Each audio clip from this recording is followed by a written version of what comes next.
Maraming lalaki ang unti-unting nasisira dahil sa walong katotohanang to at hindi pa nila namamalayan. Una, walang pakialam ang mundo sa nararamdaman mo. Umiyak ka man, tuloy ang buhay. Tumibay ka o maiwan ka sa likod. Pangalawa, ang mga palusot mo ang dahilan kung bakit hindi ka umuusad.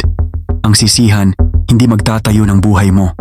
Ang pag-angkin ng responsibilidad ang mag-aangat sa'yo. Pangatlo, wala kang utang na loob na makukuha mula sa iba. Respeto, trabahuhin mo. Atensyon, kunin mo. Limos, para yan sa mahihina. Pang-apat, kung paano ka tratuhin ng tao, ikaw ang nagtuturo kung ano ang dapat. Pag minsan ka nilang bastusin, kasalanan nila. Pag inulit, kasalanan mo na.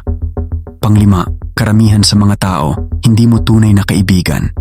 Mga oportunista lang yan na may nakangiting mukha. Protektahan mo ang bilog mo. Pang-anim, hindi patas ang tagumpay. Kaya tigilan mo na ang pag-asa na magiging patas ito. Madaya ang laro, pero laruin mo pa rin. Panalunin mo pa rin. Pampito, huhusgahan ka kahit anong gawin mo.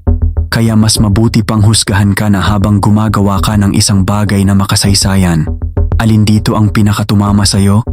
I-comment mo ang number at ipakitang gising ka na.